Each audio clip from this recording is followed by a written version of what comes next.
When you wake up, when you drive to work, when you get to work, and when you drive home. Shut up and drive. Tameside Radio is all you need to get through the day. Marshmallow Bastille. Oh, it's called Happier. Good afternoon. And Happier Tuesday. Welcome to the show. And welcome to Elf Watch Hour. Big thank you to Annette, who's able to find a guest every Tuesday without fail. And today is no different. We're joined by the very handsome Pete Carruthers. Hello. Hi Josh, thanks for having me. Welcome to the show. No problem. Thank you so much for coming in. Today we're talking about mental health and suicide amongst ex-armed services personnel. You are from Greater Sport. Do you work within Greater Sport? I do, yeah. I'm employed by Greater Sport. I'll talk a bit more later about the project that we're going to be delivering, but working with military veterans, trying to improve their activity levels, particularly at the point where they leave the forces. So that's the project that I'm running at the moment. And were you in the armed forces? Yeah, I was in the RAF from, 96 to 2003, so I've been out for a while now, but I think, yeah, once you've been in, you're always a veteran. You're always a veteran. Have you got any badges or medals or anything like that? No, I don't really. No, I almost got a veteran. I almost got a medal, but I just missed out by a few weeks. But I don't think I'd have earned it anyway, to be honest. I had a pretty easy time when I was in. Oh, don't be modest, please. I can't wait for the autobiography. Thank you so much for coming in. What was it like being part of the RAF? Why did you choose such a career path? I'll be honest, it was a bit of a whim, really. At the time, I was 18. I was just kind of coasting, really, didn't know what I was doing. And then my best mate said he was going to join, and I thought he was mad. And then he just sort of taught it up a bit, and I went along with him to the careers office for a bit of a laugh. And then, yeah, a couple of hours later, I was signed up for an interview. But you never regretted it? No, loved it. Absolutely loved it. I had a great time. I was ready to get out when I did. 7 years was enough. But no, I had a great time, learnt a trade, made loads of great friends, went and saw loads of great places. Yeah, it was a good time. Once you've done it, or can you go back to it? Is that possible? You can go back. Some people leave the forces and then realise that they're missing it a little bit, and I think they can still go back in as regulars, but quite a lot of people go back into the reserves, what used to be called the TA, the territorials. So you get quite a lot of people now going back in as reservists, just to kind of do that kind of weekend stuff, or they're on hand if needs be to be deployed, to sort of bolster the regulars. Oh, thank you, Pete. We do have a few questions to spread out over the course of the hour. I think the thing for most of the month is going to be suicide prevention, and that's to link in with yesterday, which was World Suicide Prevention Day. And did you go to any vigils? I went to a vigil in Media City. I was talking off there. I was there. I had some chicken as well. I've got a headache from the chicken, I think. Did you go to a vigil at all? I didn't, actually. I spent yesterday recovering. I did Tough Mudder on Sunday. I'm not talking about it all. I've been telling everyone. I've been telling everyone I did Tough Mudder on Sunday. So I was recovering yesterday. But the thing is, before this role, I've done quite a lot of work with mental health and veterans. That was kind of like my main focus before taking this role on. So it's something that I've been engaged with for quite a while now. And it is really important. There's usually a few myths around it, but I think it's really great that we're talking about it. Why is it important to talk about mental health with people who have served in the armed forces? Well, I think it's important for anyone to consider it. I think it's something that I think sometimes there's a little bit of mythology around in the media about it. It's sometimes people make more of it than it is. So the one thing to say is that most people who serve in the forces don't suffer any more with mental health than anyone in the general population. And sometimes it's made out that people think that people who've been in the forces are all sort of mad, sad and bad people, and that's just not the case. Most people transition out of the forces and are a real credit to society and really add to the community. However, there are obviously certain things that are specific to the armed forces that perhaps we might not think about in our normal day-to-day life as civilians. So obviously, you think about the difference of going to war and being involved in firefights and seeing the things that you might hear about are obviously going to affect people. But with stuff like that, it is sometimes made more of in the media. However, it's one of those things where in the forces, and I certainly remember when I was in the forces, it wasn't something we really talked about, and it is getting better. There's less stigma around it, but it's just good to encourage people to be able to talk about it and just to keep that sort of dialogue open, really. Is that the masculinity thing coming into it? We're in the armed forces, we're not going to show our emotions. That's it. It's not really just the military. I think what it is the masculinity thing is heightened in the military, definitely.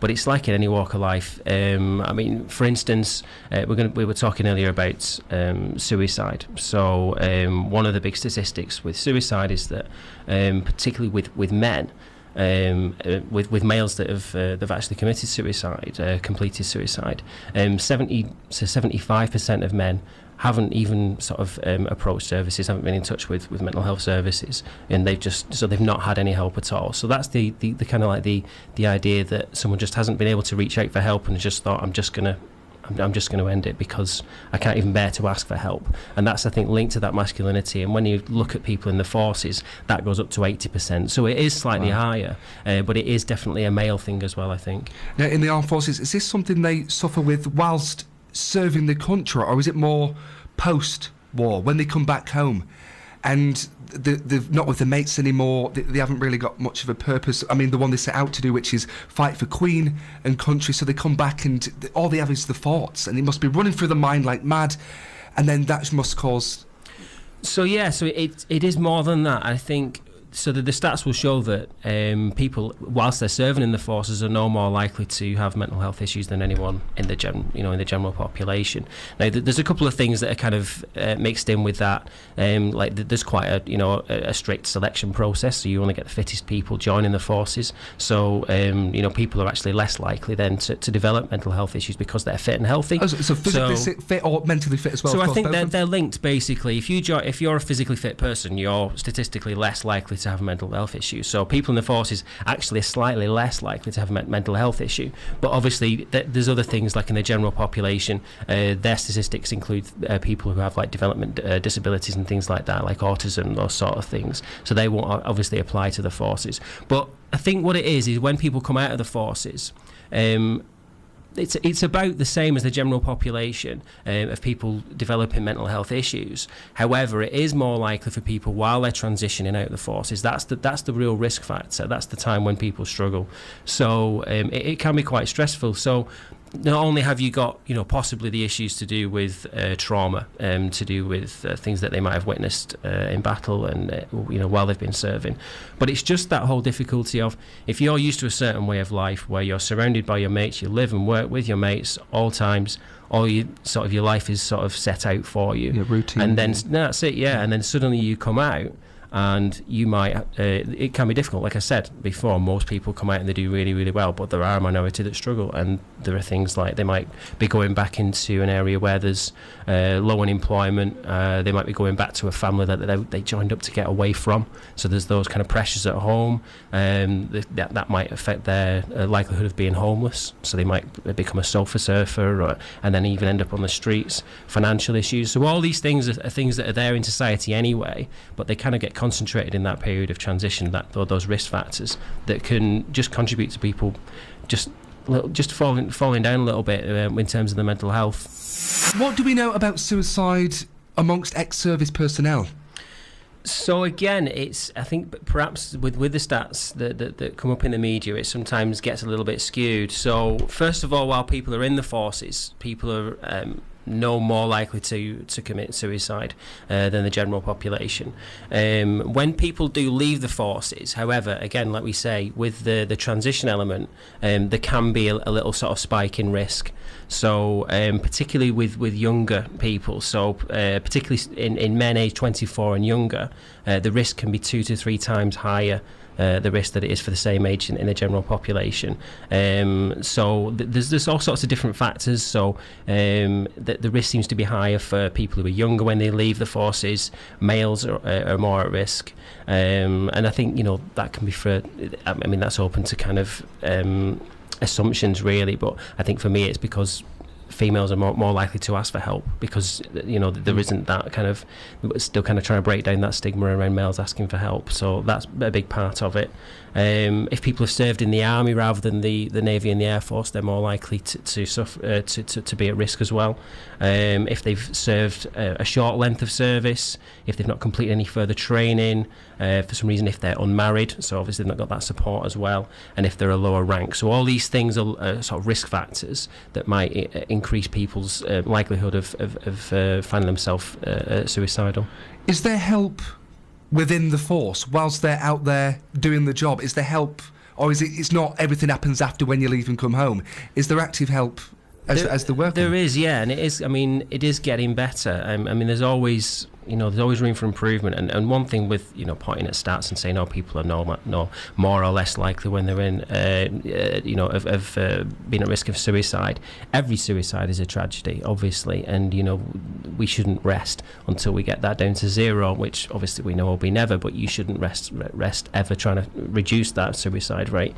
So, but there is support. So people are encouraged to contact their, to get in touch with their superiors. So with their commanding officers.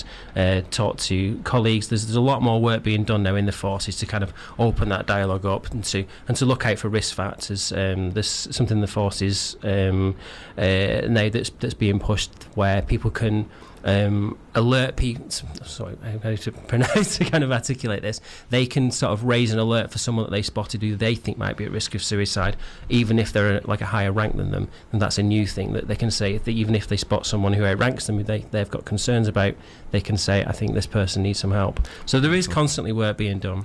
Do you speak directly to ex-armed services personnel? Do you go out there and meet the people, or do they come to you?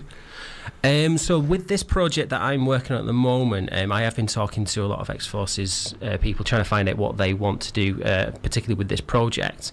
With my work before this, where I did a lot of film work, so basically I've done quite a few films now, which have been used to train psychotherapists and volunteers at mental health charities and NHS services to help them understand what it's like for a veteran who's suffering with mental health issues, and looking at the factors that might be specific to the military community. So I kind of did a lot of work, not just showing those films to veterans and holding sort of opening dialogues with them using those films, but also as part of the research as well. So I kind of got into it that way. That's fantastic. Are these films available to the general public? Can we find them somewhere?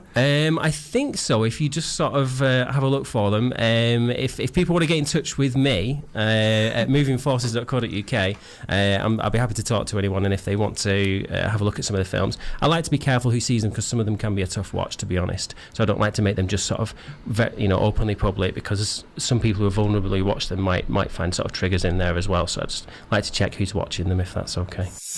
Who might this issue affect? So in terms of the suicide element, you mean? Yeah.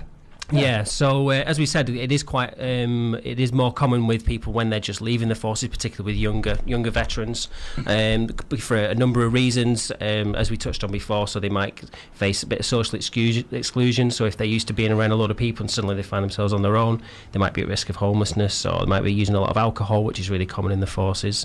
Unemployment sometimes, if they've not come out and they're not quite sure how to apply their transferable skills, how to get them down on a CV. For instance, someone who's, they might be thinking, well, I'm a battlefield commander, I don't really know how that would apply to a civilian job. But if they say, well, I'm used to leading a bunch of people in a stressful situation, that transfers well. So sometimes people need a bit of help with that, just to get themselves into the right job that makes use of their skills.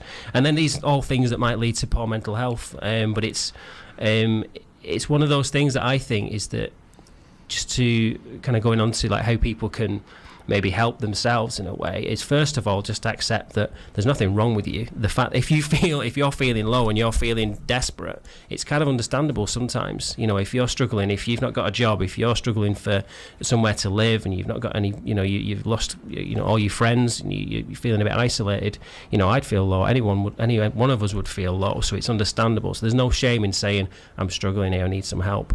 And there's a number of things you can do. So first and foremost, I think as soon as you get out of the forces, register with a GP, because it's much easier to do that when you're feeling good and when you've got help around you, as to when you're desperate. That's going to be another barrier that you're going to be scared of, and that's going to be difficult to do. Get registered with a GP. It's a barrier removed, and you need to get registered anyway, so that you've got that whenever you need it, whenever you're not feeling so well.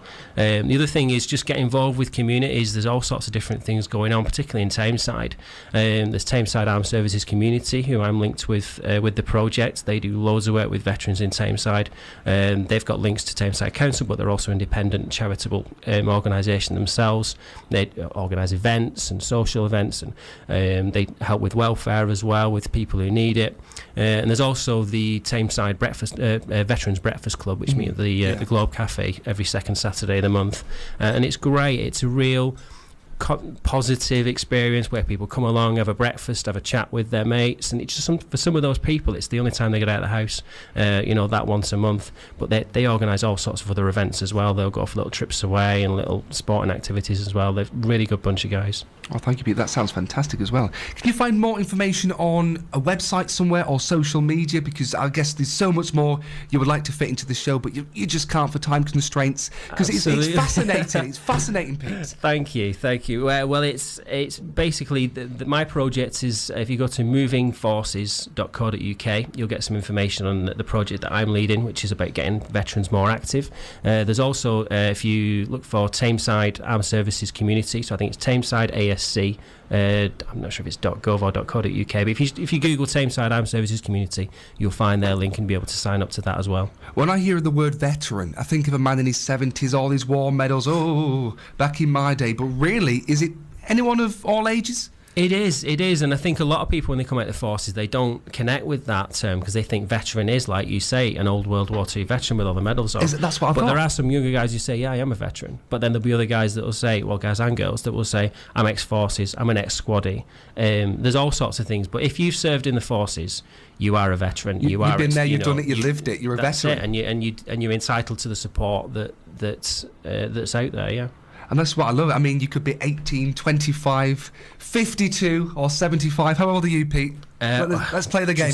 Just turned 40 this year. Oh, really? Yeah. He looks good, ladies and gentlemen. It's radio. So you don't have the honour of being able to see him, but I can see him. Oh, really? Do you know what? My colleague said I had a face for radio, so I'd do well today. So thanks, Shannon, if you're listening. Where is she? I want a high fiver. Thank you for joining us, Pete. I've loved it. Have you enjoyed it? It's been great. Thanks, Josh. It's fun.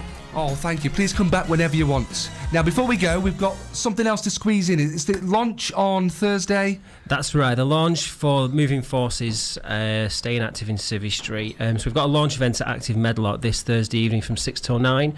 If you want to come along, please go to movingforces.co.uk and there's instructions there for how to register for it. There's going to be all sorts. We've got free curry, that's the main draw, obviously. Free curry provided by Indian Ocean. I'm going to queue up now.